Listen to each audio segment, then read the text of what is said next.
everyone, thanks for tuning into our Azalea Health YouTube channel. I'd like to say a warm welcome to all our wonderful new subscribers because our numbers are growing. We also receive great feedback from you all. Stay tuned for important content about your reproductive health. But first, let me introduce myself. My name is Dr. Shevon Joseph, and I am a board-certified obstetrician and gynecologist. And this monthly series is called You Ask Doc About, where every month I present answers and explanations to questions asked by women in my office. All women will benefit from watching this series. You will get interesting facts you never knew, like later in this video, where I give you some tips on what to ask your doctor about endometriosis.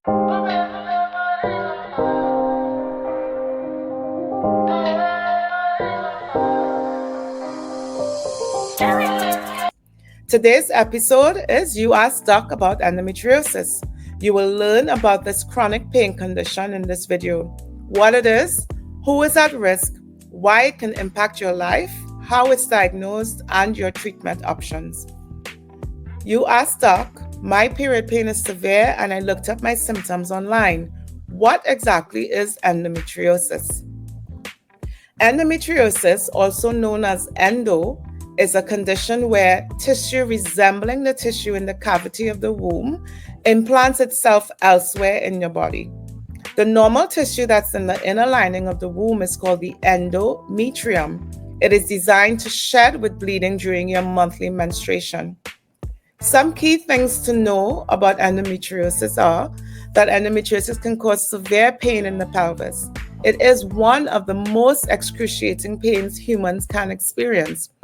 82% of women are at times unable to carry out their day-to-day activities due to endometriosis. It can make it harder for you to get pregnant, and it can start at a person's first menstrual period and last all the way through menopause.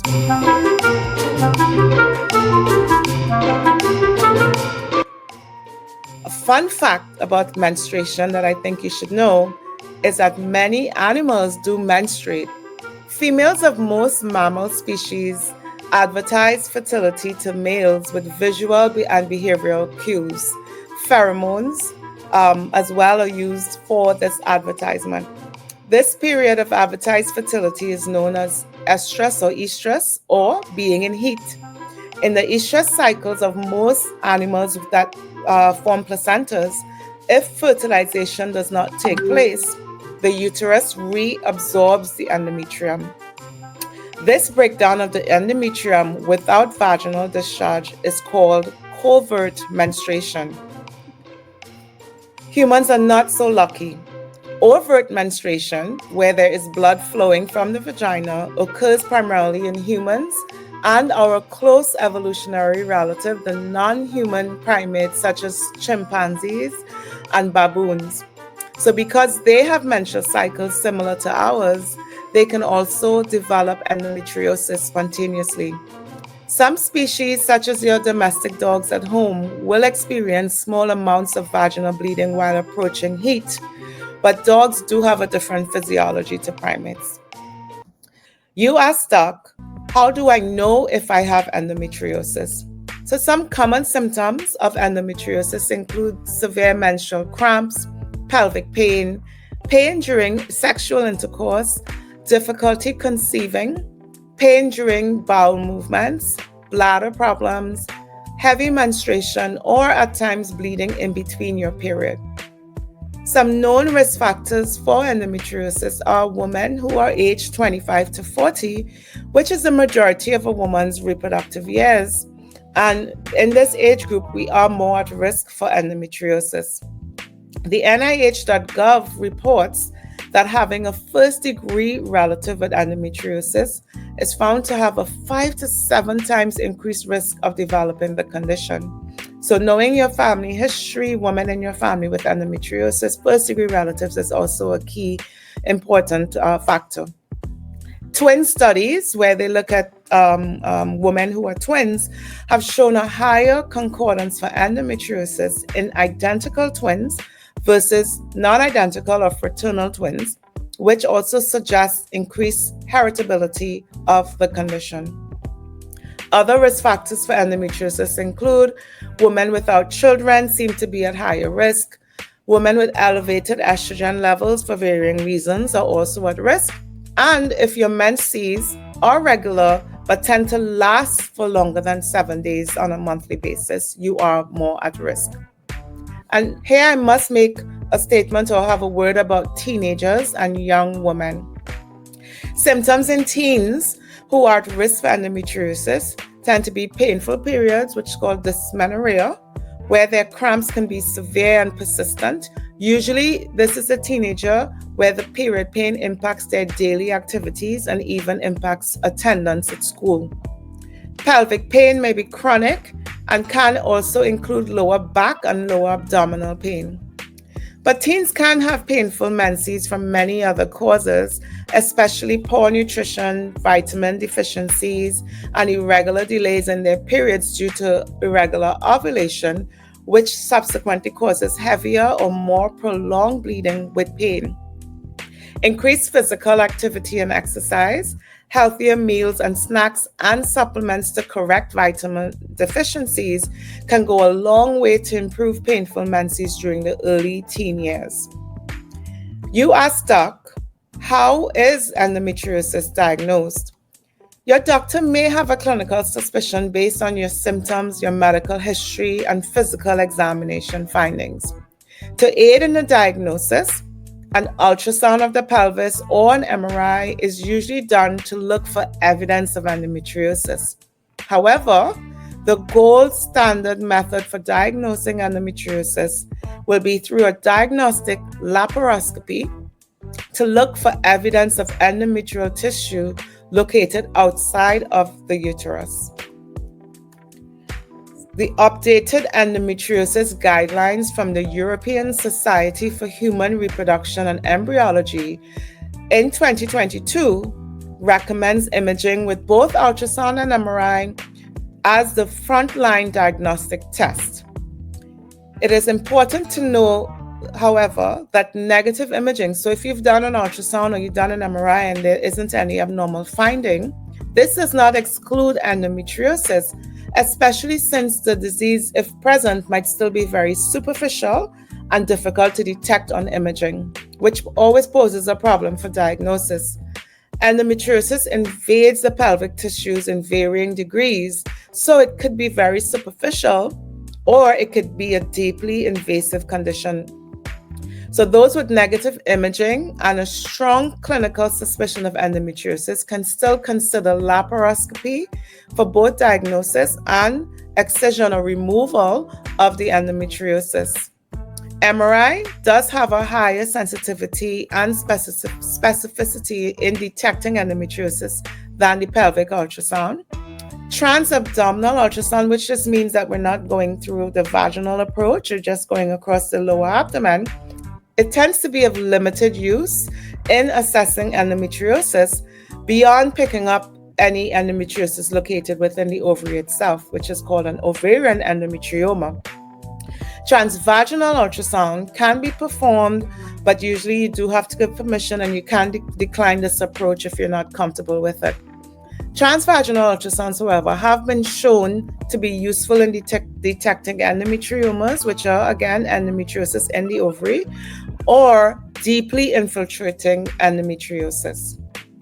What you should know about endometriomas includes the fact that an endometrioma, which is known as a chocolate cyst, is a type of cyst that forms when endometrial tissue, similar to the tissue lining the uterus, grows on the ovary, often causing pelvic pain and potentially impacting fertility.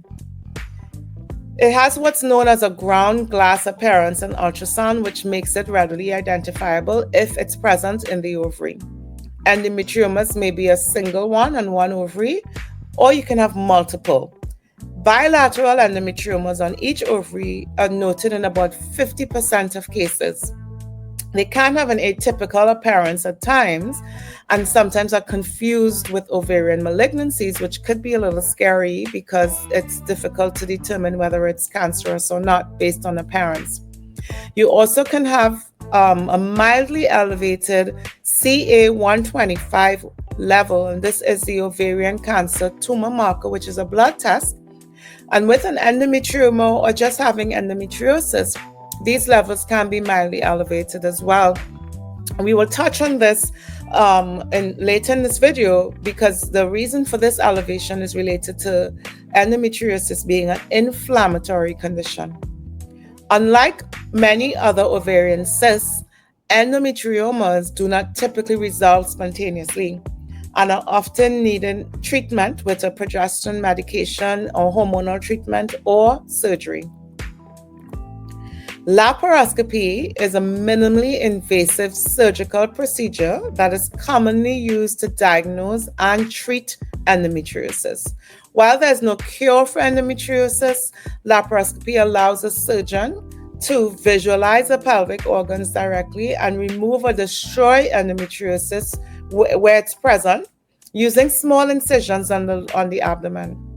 So the small incisions are made in the abdomen, allowing insertion of a thin lighted tube or laparoscope, which has a camera that allows the view of the pelvic organs. It is the primary method to confirm endometriosis, since the endometrial tissue can be visualized directly and the extent of the condition can be assessed. During the procedure, endometrial tissue can be removed or excised or destroyed using a technique called ablation, using specialized instruments. The benefits of laparoscopy are that it can help reduce pain, it can improve your fertility chances, and address other health problems associated with endometriosis. Laparoscopy is usually outpatient, meaning you can go home the same day or within a day. You may experience pain and discomfort after the procedure, which can be managed with pain medication. Most people can resume normal activities within about a 2-week window. Is it worth having laparoscopy to diagnose endometriosis? Areas with endometriosis in the pelvis can be removed during surgery by destroying the cells using the ablation, as I said. Endometriomas or cysts in the ovaries with endometriosis are usually removed at this time as well. Studies have shown that 5 years after surgery, up to 70% of women will have limited evidence of the endometriosis returning. Now, it does return, but having surgery can delay that process. Not all endometriosis can be treated with laparoscopy, however. Sometimes endometriosis affects and involves other organs, such as the bowels or the ureters, which is the tube running from the kidney to the bladder, where the endometriosis can be located. And these added complications does increase the risk of surgery. You may require additional surgery at a later date, and further surgery is likely to involve other specialists to repair these organs. Here are some key things you should know if you're considering laparoscopy. There are risks with all surgery, right? So with laparoscopy, specifically for endometriosis, while problems are rare, there can be some severe complications, which include infection in the bladder, the uterus, or even the cuts in the abdomen can get infected.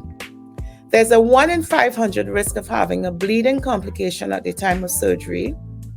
Organ damage to bladder, bowel, ureter, the uterus, the fallopian tube, the ovaries, adjacent blood vessels in the pelvis, even nerve injury is a 1 in 500 risk.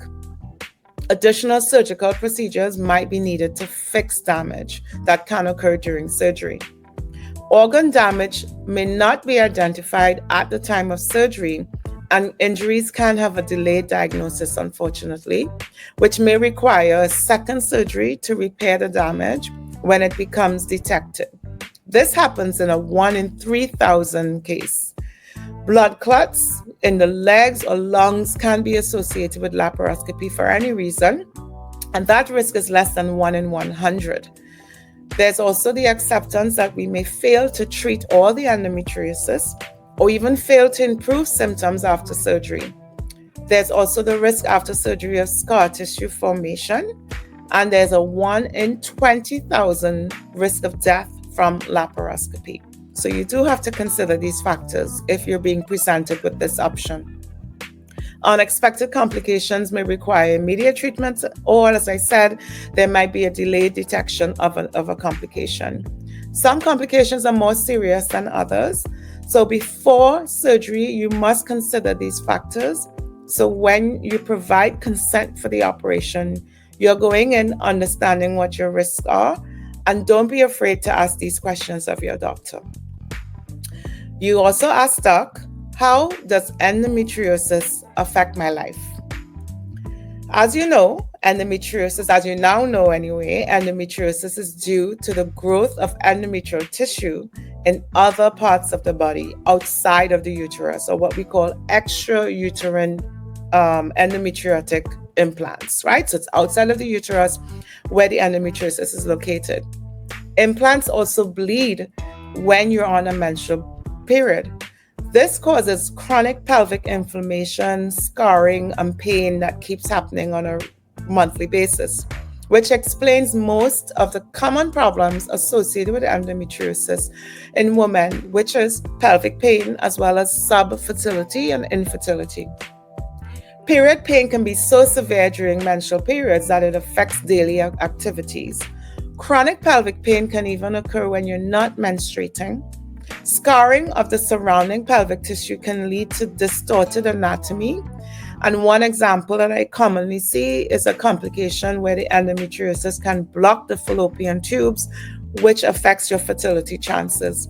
And of course, as mentioned before, it can affect you if it forms in the ovary, forming a special type of cyst called an endometrioma. You ask, Doc, what can I do to live with endometriosis, right? As I said, there's no cure. And as mentioned before, inflammation is a major contributor to the chronic pelvic pain associated with endometriosis.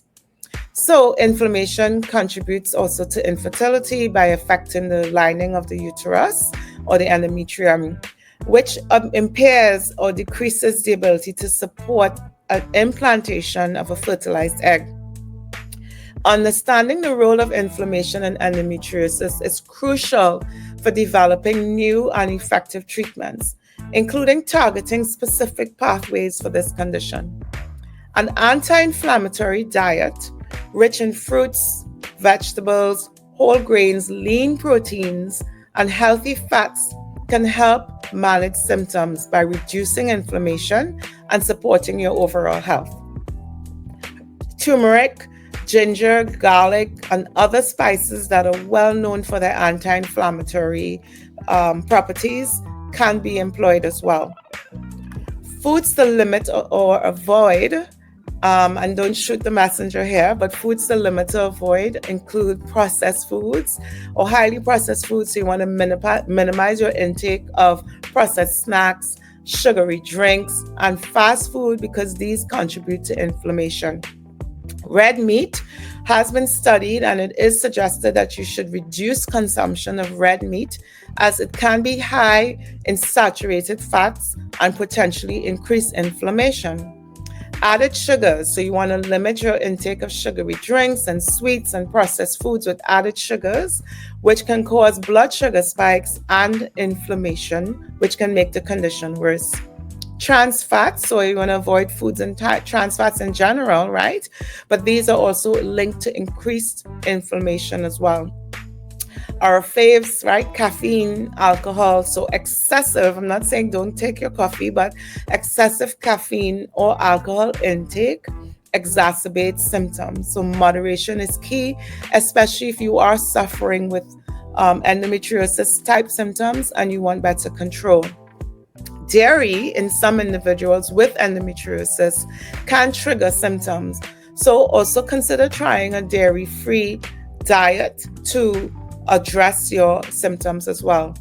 And in people who have gluten allergies, there seems to be some sort of an overlap with endometriosis and gluten-free diets in terms of helping to reduce symptoms as well. As endometriosis is an estrogen-dependent disease, meat consumption is associated with greater risk of developing endometriosis. Anti-inflammatory properties of a plant-based diet may benefit women with endometriosis. NIH research shows that seaweed holds estrogen modulating properties that have benefited postmenopausal women and does offer potential to reduce estradiol concentrations in premenopausal women as well. So that's something good to know. They also maintain that consumption of vitamin D has been shown to reduce endometriosis pain via increased antioxidant capacity, as well as supplementation with vitamin C and E, significantly reduced endometriosis symptoms compared with placebo women who weren't on these methods in some of their studies. More randomized clinical trials are needed to figure out the role of diet in endometriosis. Other supportive measures for better relief include rest, right? Rest when you're fatigued because you can tend to feel more tired around your menstruation cycle. Increased hydration. Applying heat to the lower pelvis and to the lower back for comfort as well does help quite a bit. Lower intensity and lower body exercises during the premenstrual window are very helpful, and consider including probiotics like yogurt or kimchi or sauerkraut or probiotic supplements that support your gut health as well. Moving on, you asked, Doc, what are my treatment options for endometriosis? Treatment options for endometriosis will depend on a few factors, such as the severity of your disease, the quality of life that's affected by it, the symptoms you experience, age, right? The age that you're at, and your desire for fertility.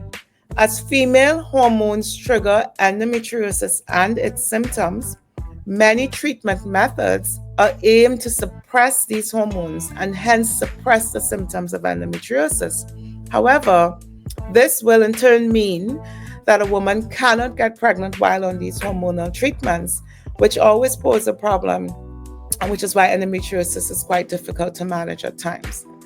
During the first phase of our menstrual cycle, estrogen hormone makes the endometrium of the uterine lining grow. And then in the second phase, the ovaries produce progesterone hormone after ovulation, which makes the tissue shed should you not become fertilized or not conceive a pregnancy.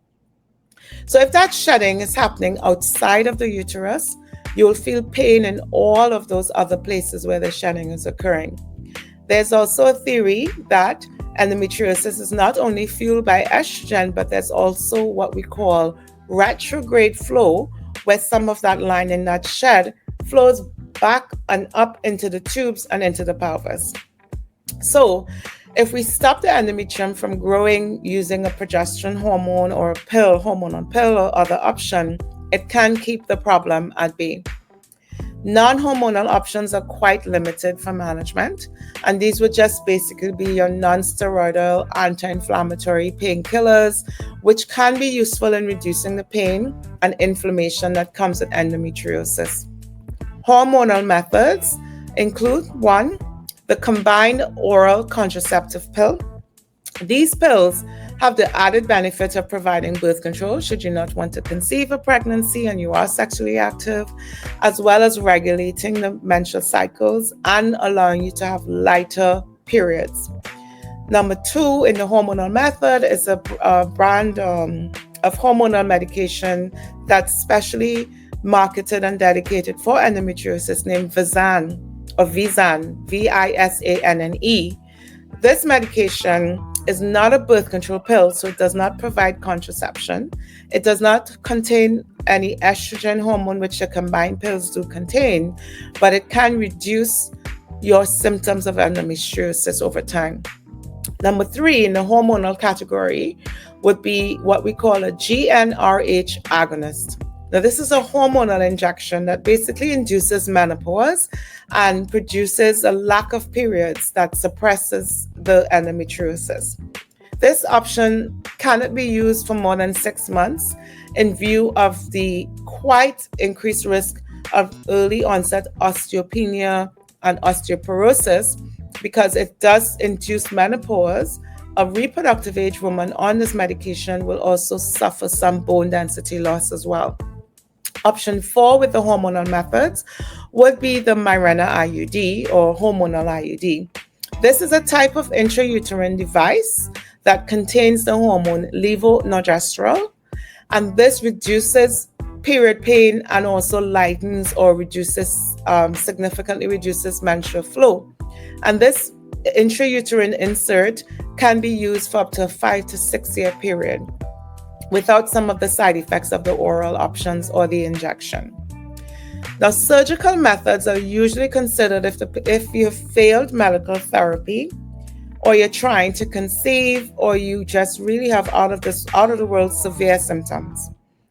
We reviewed diagnostic laparoscopy in detail, as this is the gold standard to diagnose endometriosis, but it does allow treatment by allowing ablation or destruction of the endometriosis in places in the pelvis. It can improve fertility in women with severe endometriosis who are trying to conceive.